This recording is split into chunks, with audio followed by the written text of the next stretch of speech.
तुम और वो इंसान जो तुम बनना चाहते हो, इन दोनों के बीच असली फर्क क्या है? ना टैलेंट, ना किस्मत, ना इंटेलिजेंस, फर्क है कंसिस्टेंसी। लेकिन एक कड़वी सच्चाई है जिसे ज्यादातर लोग स्वीकार ही नहीं करना चाहते। हम में से ज्यादातर लोग अपने मूड के गुलाम हैं। जिस दिन मूड अच्छा हो हम कहते हैं आज दुनिया जीत लेंगे, और जिस दिन मूड खराब हो तो वही इंसान हर बहाना ढूंढ लेता है। थोड़ी थकान, थोड़ी बोरियत, थोड़ा डर, और बस हम अपने सपनों को रोक देते हैं। जैसे जिंदगी की गाड़ी हमारे इमोशंस चला रहे हो और हमारे सपने पीछे सीट पर बैठे बस देखते रह जाते हो कैसे हमारा पोटेंशियल धीरे धीरे दूर होता जा रहा है। लेकिन आज ये खत्म होगा। आज तुम सीखोगे कि अपने इमोशंस की जेल को कैसे तोड़ा जाता है और कंसिस्टेंसी की कला कैसे सीखी जाती है। क्योंकि एक बात याद रखो, तुम्हारी जिंदगी तब नहीं बदलेगी जब तुम्हारा मूड बदलेगा। तुम्हारी जिंदगी तब बदलेगी जब तुम्हारा निर्णय बदल जाएगा, जब तुम तय करोगे कि तुम्हारी प्रतिबद्धता तुम्हारे आराम से ज्यादा महत्वपूर्ण है। अब खुद से एक सवाल पूछो और इस बार ईमानदारी से जवाब देना। कितनी बार तुमने किसी काम की शुरुआत की भारी जोश के साथ, पूरा उत्साह लेकर, लेकिन कुछ ही दिनों बाद उसे छोड़ दिया? कितनी बार तुमने नए साल में जिम ज्वाइन किया और फरवरी आते आते जाना बंद कर दिया? कितनी किताबें तुमने लिखने की सोची, कितने बिजनेस प्लान बनाए, कितनी स्किल्स सीखने का वादा खुद से किया, और आज सब पड़े हैं कभी ना कभी के कब्रिस्तान में। अगर तुम ज्यादातर लोगों की तरह हो तो जवाब है बहुत बार। लेकिन यहाँ असली विडंबना क्या है जानते हो? तुम आलसी नहीं हो, तुम में क्षमता की कमी नहीं है। समस्या कुछ और है। तुम्हें बचपन से सिखाया गया है कि पहले मोटिवेशन आता है फिर एक्शन आता है, लेकिन सच्चाई उल्टी है। ये वही झूठ है जिसने करोड़ों लोगों को दशकों तक रोक रखा है। सोचो, जिम जाने का सबसे कम मन कब करता है? जाने से ठीक पहले। लिखने का सबसे कम मन कब करता है? डॉक्यूमेंट खोलने से ठीक पहले। पढ़ाई करने का मन कब नहीं करता? जब सबसे ज्यादा जरूरत होती है। इसका मतलब क्या है? तुम्हारे इमोशंस तुम्हारा कंपास नहीं है, वे मौसम की तरह है। हर घंटे बदलते हैं, अनिश्चित, और तुम्हारे लक्ष्यों से पूरी तरह बेपरवाह। सोचो, अगर कोई सर्जन कहे कि आज मेरा ऑपरेशन करने का मूड नहीं है, अगर कोई पायलट कहे कि आज इंस्पिरेशन नहीं है, उड़ान कैंसिल, अगर फायर फाइटर कहे कि आज मैं इमरजेंसी में नहीं जाऊंगा, बेतुका लगता है ना? लेकिन सच ये है, अधिकतर लोग अपनी जिंदगी ऐसे ही जी रहे हैं। उन्होंने अपने व्यवहार का कंट्रोल अपनी फीलिंग्स को दे दिया है, और फीलिंग्स वे बहुत खराब शासक होते हैं। अब एक सच्चाई सुनो, कंसिस्टेंसी का मतलब अच्छा महसूस करना नहीं है। कंसिस्टेंसी का मतलब है कैसा भी महसूस हो फिर भी सही काम करना। दुनिया के सबसे सफल लोग हर दिन मोटिवेटेड नहीं होते। उन्होंने एक सिस्टम बनाया है जो तब भी चलता है जब मोटिवेशन गायब हो जाता है। उन्होंने एक गहरा नियम समझ लिया है, डिसिप्लिन इक्वल्स फ्रीडम। पहली बार सुनकर अजीब लगता है क्योंकि हमें सिखाया गया है कि अनुशासन बंधन है, लेकिन जरा गहराई से सोचो, ज्यादा आजादी किसमें है? हर दिन मूड के हिसाब से जीना, या ये विश्वास होना कि जो तुमने कहा है तुम वही करोगे? ज्यादा स्वतंत्रता किसमें है? हर भावना के झोंके में बह जाना, या अपने मूल्यों के अनुसार निर्णय लेना? अनुशासन जेल नहीं है। अनुशासन वो चाबी है जो तुम्हें तुम्हारे ही इमोशंस की जेल से बाहर निकालती है। अब मैं तुम्हें एक चक्र समझाना चाहता हूँ, मूड एक्शन साइकिल। अधिकतर लोग सोचते हैं कि ये ऐसे काम करता है, पहले अच्छा महसूस करो, फिर एक्शन लो, फिर रिजल्ट मिलेगा। इसलिए वे इंतजार करते रहते हैं, मोटिवेशन का इंतजार, इंस्पिरेशन का इंतजार, सही समय का इंतजार, और इंतजार करते करते जिंदगी निकल जाती है। लेकिन असली क्रम कुछ और है। पहले एक्शन, फिर छोटा परिणाम, फिर बेहतर भावना, फिर अगला एक्शन आसान। मतलब एक्शन इमोशन के बाद नहीं आता, एक्शन इमोशन बनाता है। सोचो, आखिर बार कब ऐसा हुआ जब तुम्हारा किसी काम का बिल्कुल मन नहीं था, लेकिन तुमने खुद को मजबूर किया? वर्कआउट, मुश्किल बातचीत, किसी क्रिएटिव प्रोजेक्ट पर काम करना, और बाद में कैसा लगा? बेहतर। शायद गर्व महसूस हुआ, शायद एनर्जी आई। क्यों? क्योंकि एक्शन चिंता का इलाज है, मूवमेंट ठहराव का इलाज है। करना निराशा की दवा है, लेकिन दवा तब भी लेनी पड़ती है जब मन नहीं करता, खासकर तब। अब एक जरूरी बात, कुछ लोग सोच रहे होंगे कि क्या ये मानसिक स्वास्थ्य को नजरअंदाज करना है? नहीं। अगर कोई क्लिनिकल डिप्रेशन या गंभीर एंजाइटी से जूझ रहा है, उसे प्रोफेशनल मदद की जरूरत है। और मदद लेना कमजोरी नहीं है, लेकिन हम जिस चीज की बात कर रहे हैं वो अलग है। हम बात कर रहे हैं उस सामान्य प्रतिरोध की जो हर इंसान को महसूस होता है। वो आवाज जो कहती है आज नहीं, कल करेंगे, अभी मूड नहीं है। ये डिप्रेशन नहीं है, ये डिस्कम्फर्ट है। और डिस्कम्फर्ट से भागना तुम्हें हमेशा वहीं रखेगा जहां तुम हो। याद रखो, मैं नहीं कर सकता और मेरा मन नहीं है, इन दोनों में बहुत फर्क है। एक को सहानुभूति चाहिए, दूसरे को साहस, और गहराई में तुम हमेशा जानते हो कि कौन सा सच है। अगर ये बात तुम्हें भीतर तक लगी है तो अभी कमेंट में लिखो, कमेंट, अब मूड नहीं निर्णय चलेगा। ये तुम्हारा पहला मानसिक निर्णय होगा। और याद रखो, ये तो बस शुरुआत है। अभी तुम्हें सीखना है पहचान कैसे बदली जाती है, कंसिस्टेंसी कैसे बनाई जाती है और मूड से आजादी कैसे मिलती है। लेकिन उससे पहले एक फैसला करो, क्या तुम सच में बदलना चाहते हो या सिर्फ प्रेरित महसूस करना चाहते हो? दोनों अलग चीजें हैं। अब हमें उस जगह पहुंचना है जहां असली बदलाव शुरू होता है, क्योंकि कंसिस्टेंसी सिर्फ एक आदत नहीं है, ये एक पहचान है। और जब तक पहचान नहीं बदलती, व्यवहार कभी स्थायी नहीं बदलता। इसलिए अब एक गहरा सवाल, तुम क्या हासिल करना चाहते हो ये नहीं, तुम कौन बनना चाहते हो? ध्यान से सोचो, क्या तुम ऐसा इंसान बनना चाहते हो जिस पर लोग भरोसा कर सके? क्या तुम ऐसा इंसान बनना चाहते हो जो अपने शरीर का सम्मान करता है? क्या तुम ऐसा इंसान बनना चाहते हो जो शुरू की हुई चीजें खत्म करता है? या फिर तुम वही रहना चाहते हो जो हर बार शुरुआत करता है और फिर बीच में छोड़ देता है? यहाँ एक नियम काम करता है, आइडेंटिटी लॉ। इंसान हमेशा वही करता है जो उसकी पहचान से मेल खाता है। अगर तुम मानते हो मैं ऐसा इंसान हूं जो तभी काम करता है जब मोटिवेशन हो, तो जैसे ही मोटिवेशन खत्म होगा तुम भी रुक जाओगे। अगर तुम खुद को कहते हो मैं सुबह उठने वाला इंसान नहीं हूं, तो तुम कभी सुबह उठने वाले इंसान नहीं बनोगे। अगर तुम कहते हो मैं कंसिस्टेंट नहीं हूं, तो तुम्हारा दिमाग उसी पहचान को सच साबित करता रहेगा। यही अवचेतन का कानून है। अवचेतन हमेशा पहचान को बचाता है। इसलिए असली सवाल ये नहीं है कि तुम्हें क्या करना है, असली सवाल है तुम खुद को कौन मानते हो। लेकिन यहाँ सबसे शक्तिशाली सच्चाई आती है, पहचान जन्म से तय नहीं होती। ये तुम्हारी आत्मा पर लिखा हुआ टैटू नहीं है। पहचान बनती है दोहराए गए कार्यों से। हर एक्शन एक वोट है, हर निर्णय एक ईंट है, हर छोटा कदम तुम्हारी पहचान की इमारत बना रहा है। जब तुम जिम जाते हो, भले मन ना हो, तुम अपने दिमाग को बता रहे हो मैं अपने वादे निभाने वाला इंसान हूं। जब तुम लिखते हो, भले इंस्पिरेशन ना हो, तुम अपने अवचेतन को सिखा रहे हो मैं वो इंसान हूं जो उपस्थित रहता है। जब तुम हेल्दी खाना चुनते हो, भले जंक फूड सामने हो, तुम एक वोट डाल रहे हो मैं अपने शरीर का सम्मान करता हूं। अब ध्यान से सुनो, तुम्हें हर वोट जीतने की जरूरत नहीं है, तुम्हें बस ज्यादातर वोट जीतने हैं। परफेक्ट होने की जरूरत नहीं, बस इतना कंसिस्टेंट होना है कि नई पहचान सच लगने लगे। अब मैं तुम्हें एक और गहरी बात बताता हूँ, तुम्हारा मूड अक्सर भविष्य का संकेत नहीं होता, वो अतीत का परिणाम होता है। मतलब आज तुम जैसा महसूस कर रहे हो वो अक्सर इस बात का परिणाम है कि तुमने पिछले दिनों क्या किया। अगर तुम कई हफ्तों से बैठे हुए हो तो शरीर को एक्सरसाइज करने का मन नहीं करेगा। अगर तुमने महीनों से कुछ क्रिएट नहीं किया तो तुम्हें क्रिएटिव महसूस नहीं होगा। अगर तुमने खुद को अलग थलग रखा है तो तुम्हें लोगों से मिलने का मन नहीं करेगा, क्योंकि तुम्हारा दिमाग उसी चीज के अनुसार ढल जाता है जो तुम बार बार करते हो। इसलिए अभी जो मूड है वो तुम्हारा भविष्य तय नहीं करता, वो बस तुम्हारे अतीत का फीडबैक है। और यही वजह है कि कंसिस्टेंसी की शुरुआत कठिन लगती है, क्योंकि तुम वो इंसान बनने की कोशिश कर रहे हो जिसका एहसास अभी तुम्हारे अंदर नहीं है। तुम नए व्यवहार कर रहे हो लेकिन पुरानी पहचान अभी भी अंदर बैठी है।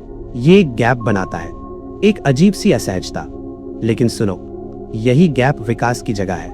ये असुविधा गलती का संकेत नहीं है, ये संकेत है कि तुम नया कुछ कर रहे हो। और अगर तुम इस असुविधा के पार थोड़ा समय टिक गए तो कुछ जादुई होता है। नया व्यवहार सामान्य लगने लगता है, पहचान बदलने लगती है। और एक दिन ऐसा आता है जब कंसिस्टेंसी कठिन नहीं लगती, वो बस तुम्हारा स्वभाव बन जाती है। अब सवाल है, इसे वास्तव में कैसे बनाया जाए? फिलॉसफी समझना आसान है, लेकिन व्यवहार बदलना यही असली खेल है। इसलिए अब हम पहली रणनीति की बात करेंगे, और ये रणनीति तुम्हारी कंसिस्टेंसी को जन्म दे सकती है। एक्शन को छोटा करो। लोग सबसे बड़ी गलती क्या करते हैं? वे विशाल लक्ष्य तय करते हैं। मैं रोज 1 घंटा जिम जाऊंगा, मैं रोज 2000 शब्द लिखूंगा, मैं अपनी पूरी डाइट बदल दूंगा। सुनने में अच्छा लगता है, लेकिन ये लक्ष्य मोटिवेशन पर निर्भर होते हैं, और मोटिवेशन स्थायी नहीं होता। जैसे ही ऊर्जा कम हुई, आदत टूट जाती है। इसलिए असली रणनीति है, एक्शन को इतना छोटा कर दो कि खराब दिन पर भी किया जा सके। जिम का लक्ष्य नहीं, बस जिम के कपड़े पहनना। 2000 शब्द नहीं, बस एक वाक्य लिखना। पूरी डाइट नहीं, बस एक हेल्दी चीज जोड़ना। छोटा लगता है, यही शक्ति है, क्योंकि ये दो काम करते हैं। पहला, ये मूड से स्वतंत्र होते हैं। दूसरा, ये मोमेंटम बनाते हैं। एक बार जिम के कपड़े पहन लिए तो वर्कआउट की संभावना बढ़ जाती है। एक वाक्य लिखा तो दूसरा भी लिखा जा सकता है।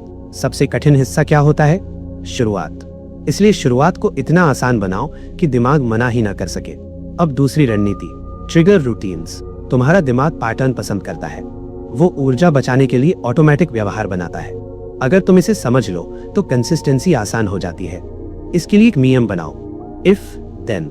उदाहरण, अगर मैं सुबह दांत साफ करूं तो उसके तुरंत बाद 2 मिनट ध्यान करूंगा।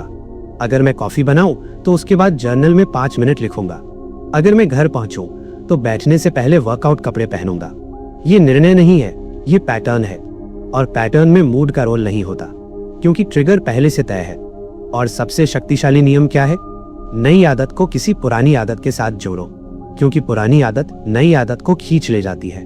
अगर यहाँ तक सुनकर तुम्हें यह एहसास हो रहा है कि तुम्हारी असली लड़ाई मूड से है, तो अभी कमेंट में लिखो, कमेंट, मैं अपनी पहचान बदल रहा हूँ। ये सिर्फ शब्द नहीं होंगे, ये तुम्हारे अवचेतन के लिए घोषणा होगी। अभी हमने सिर्फ आधी यात्रा तय की है। अगले भाग में तुम सीखोगे कैसे कंसिस्टेंसी को मापना है, कैसे डिप को पार करना है, और क्यों ज्यादातर लोग बीच रास्ते हार मान लेते हैं। अब हम उस जगह पहुंच गए हैं जहां ज्यादातर लोग हार मान लेते हैं। यही असली परीक्षा शुरू होती है, क्योंकि शुरुआत करना मुश्किल नहीं है। 2 दिन, 3 दिन, 1 हफ्ता, लगभग हर इंसान इतना कर सकता है। लेकिन असली ताकत वहां दिखाई देती है जहां नवीनता खत्म हो जाती है, जहां उत्साह कम हो जाता है, जहां परिणाम अभी दिख नहीं रहे होते। और वही जगह है जहां कंसिस्टेंसी बनती है या टूट जाती है। अब एक बहुत बड़ा मानसिक बदलाव समझो। अधिकतर लोग अपनी प्रगति को किससे मापते हैं? रिजल्ट से। वजन कम हुआ या नहीं, पैसे आए या नहीं, लोगों ने सराहा या नहीं। लेकिन समस्या क्या है? रिजल्ट्स हमेशा तुम्हारे नियंत्रण में नहीं होते, लेकिन एक चीज हमेशा तुम्हारे नियंत्रण में होती है, तुम्हारा व्यवहार। इसलिए अगर तुम कंसिस्टेंसी बनाना चाहते हो तो परिणाम मापना बंद करो, व्यवहार मापना शुरू करो। मत देखो कि तुमने कितना वजन कम किया, देखो कि तुमने कितने दिन एक्सरसाइज की। मत देखो कि तुम्हारी क्रिएटिव चीज वायरल हुई या नहीं, देखो कि तुमने कितने दिन उस पर काम किया। मत देखो कि बिजनेस सफल हुआ या नहीं, देखो कि तुमने कितने दिन लगातार प्रयास किया। क्यों? क्योंकि यही पहचान बनाता है। एक साधारण लेकिन शक्तिशाली तरीका है, एक कैलेंडर लो और हर दिन जब तुम अपना तय किया हुआ व्यवहार करते हो, उस दिन पर एक एक्स लगाओ। बस इतना, कोई जजमेंट नहीं, कोई तुलना नहीं, सिर्फ एक निशान। कुछ दिन बाद तुम्हें एक चेन दिखेगी, एक्स एक्स एक्स एक्स, और अब तुम्हारा नया लक्ष्य होगा, चेन मत तोड़ो। ये साधारण लगता है, लेकिन इसका मनोवैज्ञानिक प्रभाव बहुत गहरा है। हर एक्स तुम्हें याद दिलाता है तुम अपने मूड के गुलाम नहीं हो। हर एक्स सबूत है तुम बदल रहे हो।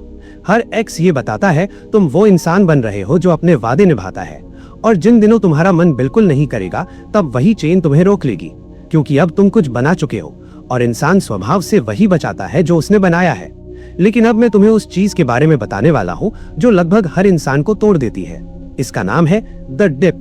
जब तुम शुरुआत करते हो तो सब अच्छा लगता है, ऊर्जा होती है, उत्साह होता है, तुम खुद पर गर्व महसूस करते हो। लेकिन कुछ समय बाद कुछ अजीब होता है, उत्साह कम हो जाता है, परिणाम अभी भी बड़े नहीं दिखते, और व्यवहार अभी भी मेहनत मांगता है। यही डिप है। ये वो जगह है जहां ज्यादातर लोग छोड़ देते हैं। वे सोचते हैं शायद ये मेरे लिए नहीं है, शायद मैं इतना डिसिप्लिन नहीं हूँ, शायद तरीका गलत है। लेकिन सच क्या है? डिप असफलता नहीं है, डिप प्रक्रिया का हिस्सा है। हर महान एथलीट इससे गुजरता है, हर सफल उद्यमी इससे गुजरता है, हर कलाकार, हर वैज्ञानिक, हर निर्माता जिसने कुछ भी मूल्यवान बनाया है, वो डिप से गुजरा है। फर्क सिर्फ इतना है, उन्हें पता था कि डिप आएगा, और जब वो आया उन्होंने उसे हार नहीं समझा, उन्होंने उसे रास्ता समझा। तो समाधान क्या है? शुरू करने से पहले ही तय कर लो, डिप आएगा, और जब आएगा तुम नहीं रुकोगे। तुम्हें उसे पसंद करने की जरूरत नहीं, तुम्हें उसमें खुश होने की जरूरत नहीं, तुम्हें बस एक काम करना है, रुकना नहीं है। क्योंकि डिप के दूसरी तरफ है ब्रेक थ्रू। वही आदत ऑटोमेटिक बनती है, वही पहचान मजबूत होती है, वही कंसिस्टेंसी तुम्हारा स्वभाव बनती है। लेकिन वहां सिर्फ वही लोग पहुंचते हैं जो डिप में नहीं रुकते। अब एक और गहरी बात, तुम्हारी फीलिंग्स असली है, वे नकली नहीं है, वे महत्वपूर्ण भी है। लेकिन एक बात समझो, फीलिंग्स तथ्य नहीं होती और वे आदेश भी नहीं होती। अगर तुम्हें मोटिवेशन नहीं महसूस हो रहा तो इसका मतलब ये नहीं कि तुम मोटिवेटेड नहीं हो सकते। अगर तुम्हें छोड़ने का मन कर रहा है तो इसका मतलब ये नहीं कि छोड़ना सही निर्णय है। फीलिंग्स क्या है? वे बादल है। आसमान में गुजरते हुए, कभी भारी, कभी हल्के, कभी अंधेरे, कभी चमकीले, लेकिन हमेशा बदलते हुए। और आसमान क्या है? तुम्हारी असली पहचान, तुम्हारे मूल्य, तुम्हारी प्रतिबद्धता। जब तुम मूड के गुलाम होते हो तो तुम बादलों के पीछे भागते हो। हर बार मौसम बदले तुम दिशा बदल लेते हो। लेकिन जब तुम कंसिस्टेंसी सीखते हो तो तुम बादलों को देखते हो पर उनके द्वारा नियंत्रित नहीं होते। तुम कहते हो, मैं तुम्हें देख रहा हूँ असुविधा, मैं तुम्हें देख रहा हूँ डर, मैं तुम्हें देख रहा हूँ आलस, लेकिन आज निर्णय तुम नहीं लोगे, निर्णय पहले ही लिया जा चुका है। यही भावनात्मक परिपक्वता है, यही आत्मनियंत्रण है, और सच कहे तो यही आजादी है। लेकिन कुछ लोग यहाँ डर जाते हैं। वे सोचते हैं, अगर मैं इतना डिसिप्लिन्ड हो गया तो क्या मैं रोबोट बन जाऊंगा? क्या मेरी भावनाएं खत्म हो जाएंगी? नहीं, कंसिस्टेंसी का मतलब भावना खत्म करना नहीं है। कंसिस्टेंसी का मतलब है भावनाओं का गुलाम ना रहना। कंसिस्टेंसी का मतलब है तुम्हारे पास इतनी मजबूत नींव हो कि तुम जिंदगी को और खुलकर जी सको। सोचो, अगर तुम नींद, स्वास्थ्य और काम में कंसिस्टेंट हो तो तुम्हारे पास ज्यादा ऊर्जा होगी या कम? ज्यादा। अगर तुम अपने काम में कंसिस्टेंट हो तो तुम्हारे पास खाली समय ज्यादा होगा या कम? ज्यादा। अगर तुम अपनी प्राथमिकताओं में कंसिस्टेंट हो तो तुम्हारे निर्णय ज्यादा साफ होंगे या कम? ज्यादा। इसलिए कंसिस्टेंसी जीवन की दुश्मन नहीं है, असली दुश्मन है इनकंसिस्टेंसी, क्योंकि वही तुम्हें हमेशा सर्वाइवल मोड में रखती है, हमेशा पकड़ने की कोशिश, हमेशा पीछे, हमेशा परिस्थितियों के नियंत्रण में। कंसिस्टेंसी तुम्हें निर्माण करने देती है। अब एक कल्पना करो, अगर अगले 1 साल तक तुम सिर्फ 3 व्यवहारों में कंसिस्टेंट रहे तो क्या होगा? अगर तुम 1 साल एक्सरसाइज करते रहे तो तुम्हारा शरीर कैसा होगा? तुम्हारी ऊर्जा कैसी होगी? अगर तुम 1 साल कुछ क्रिएट करते रहे तो तुम्हारी स्किल कहाँ होगी? अगर तुम 1 साल रिश्तों में निवेश करते रहे तो तुम्हारे संबंध कितने गहरे होंगे? अब दूसरा सवाल, अगर तुम अगले 1 साल भी मूड के गुलाम बने रहे तो क्या होगा? सब वही रहेगा या शायद और खराब हो जाएगा। 1 और साल निकल जाएगा और तुम सोचोगे, काश मैंने शुरू किया होता। अगर यहाँ तुम्हें महसूस हो रहा है कि समय निकल रहा है तो अभी कमेंट में लिखो, कमेंट अब रुकना नहीं है। ये तुम्हारा डिप के खिलाफ निर्णय होगा। अभी आखिरी भाग बाकी है जहां हम बात करेंगे कंसिस्टेंसी और आत्मसम्मान के संबंध की, पर्यावरण की शक्ति की, और उस अंतिम मानसिक बदलाव की जो इंसान को अटूट बना देता है। अब हम उस अंतिम जगह पर पहुंच गए हैं जहां कंसिस्टेंसी सिर्फ एक आदत नहीं रहती, वो बन जाती है तुम्हारा चरित्र। लेकिन यहाँ एक और गहरी समझ जरूरी है, क्योंकि बहुत लोग एक गलती करते हैं। वे सोचते हैं कि डिसिप्लिन का मतलब है खुद को सजा देना। मुझे जिम जाना पड़ेगा, मुझे हेल्दी खाना पड़ेगा, मुझे काम करना पड़ेगा। ध्यान से सुनो, अगर तुम्हें लगता है कि डिसिप्लिन सजा है तो तुम कंसिस्टेंसी ज्यादा समय तक नहीं रख पाओगे, क्योंकि दिमाग हमेशा दर्द से बचता है। इसलिए अब एक नया दृष्टिकोण समझो। डिसिप्लिन सजा नहीं है, डिसिप्लिन सेल्फ रिस्पेक्ट का रूप है। जब तुम एक्सरसाइज करते हो, भले मन नहीं करता, तुम अपने आप से कह रहे हो, मेरा शरीर महत्वपूर्ण है, मैं अपने स्वास्थ्य का सम्मान करता हूँ। जब तुम अपने लक्ष्य पर काम करते हो, भले थकान हो, तुम अपने आप से कह रहे हो, मेरे सपने मूल्यवान है, मेरा भविष्य निवेश की योग्य है। जब तुम अपने वादे निभाते हो, तुम अपने आप से कह रहे हो, मैं अपने शब्द की कीमत समझता हूँ। समझो, हर बार जब तुम कंसिस्टेंसी चुनते हो, तुम अपने और अपने बीच के रिश्ते को मजबूत करते हो। और जिंदगी में सबसे महत्वपूर्ण रिश्ता कौन सा है? तुम्हारा अपने आप से रिश्ता। अगर तुम खुद पर भरोसा नहीं कर सकते तो कुछ भी स्थिर नहीं रहेगा। लेकिन अगर तुम्हें पता है कि तुम वही करोगे जो तुमने कहा है, तो एक अजीब सी शांति आती है, एक अंदरूनी ताकत, एक शांत आत्मविश्वास। यही कंसिस्टेंसी की असली शक्ति है। अब एक और महत्वपूर्ण चीज, एनवायरनमेंट। बहुत लोग सोचते हैं कि सब कुछ विल पावर से होगा, लेकिन सच ये है, विल पावर सीमित है। अगर तुम्हारा वातावरण गलत है तो कंसिस्टेंसी कठिन हो जाएगी। अगर तुम हेल्दी खाना चाहते हो लेकिन घर में हर जगह जंक फूड है तो हर दिन लड़ाई होगी। अगर तुम ध्यान से काम करना चाहते हो लेकिन फोन हर मिनट बज रहा है तो फोकस टूटेगा। इसलिए बुद्धिमानी क्या है? एनवायरनमेंट डिजाइन करना। ऐसा माहौल बनाओ जहां सही व्यवहार आसान हो जाए। अगर सुबह वर्कआउट करना है तो जिम के कपड़े रात में ही रख दो। अगर पढ़ना है तो किताबें सामने रखो और फोन दूर रखो। अगर हेल्दी खाना है तो रविवार को मील प्रेप करो। याद रखो, अनुशासन महत्वपूर्ण है, लेकिन बुद्धिमत्ता उससे भी महत्वपूर्ण है। स्मार्ट लोग अपनी जिंदगी ऐसे डिजाइन करते हैं कि कंसिस्टेंसी स्वाभाविक बन जाए। अब एक और गहरी बात, तुम जिन लोगों के साथ समय बिताते हो वे तुम्हारी कंसिस्टेंसी को या तो मजबूत करेंगे या तोड़ देंगे। अगर तुम्हारे आसपास ऐसे लोग हैं जो हर चीज को टालते हैं तो तुम्हारा दिमाग भी उसी स्तर को सामान्य मान लेगा। लेकिन अगर तुम्हारे आसपास ऐसे लोग हैं जो बढ़ना चाहते हैं, जो अपने शब्द निभाते हैं, तो कंसिस्टेंसी आसान लगने लगेगी। इसलिए ये समझो, तुम हमेशा उस औसत की तरफ बढ़ते हो जिस वातावरण में तुम रहते हो। तुम्हारा माहौल तुम्हारा भविष्य तय करता है। अब मैं तुम्हें एक सच्चाई बताना चाहता हूँ, ऐसे समय भी आएंगे जब तुम कंसिस्टेंसी तोड़ दोगे। कभी एक दिन छूट जाएगा, कभी एक हफ्ता भी निकल सकता है, और उस समय तुम्हारा दिमाग कहेगा, देखा तुम वैसे ही हो, तुम डिसिप्लिन इंसान नहीं हो। लेकिन यहाँ सबसे महत्वपूर्ण नियम है, एक गलती तुम्हारी पहचान नहीं है।